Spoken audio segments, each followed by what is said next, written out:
بڑا دخل ہے. تھوڑا سا میں کلام کی بحث پیش کر رہا ہوں، پھر اس کو فقہی لحاظ سے پیش کروں گا. اب یہ مکان کا بھی بڑا دخل ہے. میں مثال کے طور پہ وہ جو نمازیں پڑھی جاتی ہیں خانہ کعبہ کے سامنے، میں یہاں پہ بھی پڑھ سکتا ہوں، لیکن وہ جو اس جگہ پہ ثواب ملے گا وہ یہاں نہیں ملے گا.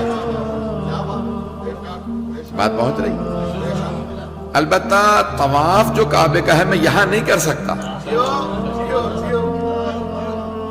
بلوچستان میں بہت سے لوگوں نے ایک کعبے کا بدل بنا لیا تھا کہ نہیں وہ رسول خدا کے زمانے میں تھا، اتنا خرچہ کرنے کی کیا ضرورت ہے، یہیں بلوچستان ہی کے اندر طواف کر لو، حج ہو گیا. تہران سے باہر ایک صاحب نے بنا دیا تھا، پھر بعد میں جب ایرانی کو پتہ چلا انہوں نے گرفتار کر لیا. اس نے کہا بھی یہیں پہ ہے، وہ اس کو صفا مان لو، یہ پہاڑ کو دوسری پہاڑی کو مروہ مان لو، یہیں سائی ہو جائے گی، احرام باندھو، حج ہو گیا. جب ایک آدمی نے فون کر کے پولیس کو بتایا کہ یہاں لوگ تہران کے باہر ایک فلاں محلہ ہے وہاں لوگ حج کر رہے ہیں، پولیس والے سمجھے کہ وہ پاگل ہے، انہوں نے کال کاٹ دی. اس نے دوبارہ فون کیا، اس نے کہا میں تمہیں گرفتار کر لوں گا اگر تم نے تیسری دفعہ پھر کال کی. پولیس والے نے کہا کہ اگر تم نے دوبارہ کال کی نا، تیسری دفعہ پھر کال کی تو تمہیں گرفتار کر لوں گا. اس نے کہا گرفتار کرنے آؤ تو صحیح، تمہیں پتہ تو چلے کہ کیا ہو رہا. پولیس والے مان ہی نہیں رہے تھے. انہوں نے کہا نہیں یہاں لوگ حج کر رہے ہیں. انہوں نے کہا بھی تیرا دماغ خراب ہے، نہ یہ مکہ ہے، نہ یہاں کعبہ ہے، نہ صفا ہے، نہ مروہ ہے، لوگ حج کیسے کر سکتے ہیں. اس نے کہا یہی تو سمجھانا چاہ رہا ہوں، آؤ گرفتار کرنے. جب پولیس پہنچی وہاں گرفتار کرنے تو اس پولیس والے نے پھر وہاں پہ فون کیا پولیس اسٹیشن. اس نے کہا نہیں واقعی پولیس لے کے آؤ، یہاں 800 لوگ آ چکے ہیں. پھر جب بہرحال اس کو گرفتار کر لیا، ان سب لوگوں کو گرفتار کیا. ان کا بھی کیا ہوا، ان کا ایک صاحب نے ہمیں بتایا کہ یہاں پہ حج ہو سکتا ہے، اس لیے ہم نے حج شروع کر دیا. پتہ نہیں لوگ ہیں یا نہیں. زیادہ پریشان نہ ہو، تاکہ آپ یوٹیوب پہ دیکھ لیجیے گا وہاں پہ.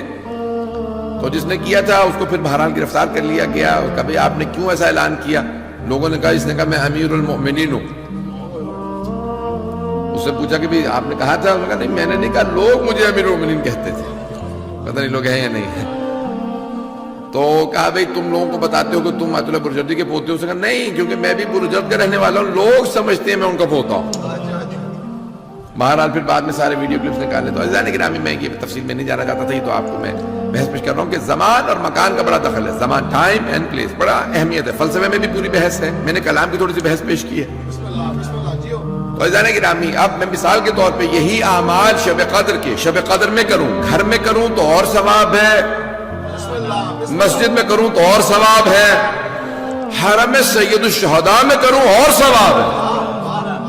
انہی چیزوں کا اثر کچھ اور. تو عزیزان گرامی اسی لیے شب قدر کے اندر زیارت سید الشہداء مستحب ہے. مستحب ہے کہ جناب سید الشہداء کی زیارت پڑھی جائے شب قدر. اب میں گھر سے بھی پڑھ سکتا ہوں، مسجد میں بھی پڑھ سکتا ہوں، اور خود امام حسین کے حرم میں بھی پڑھ سکتا ہوں. ہر جگہ اس کا ثواب. اور بات پہنچ رہی ہے نا. زمان اور مکان بڑے اہمیت رکھتے ہیں. فقہی لحاظ سے بھی جلدی سے مثال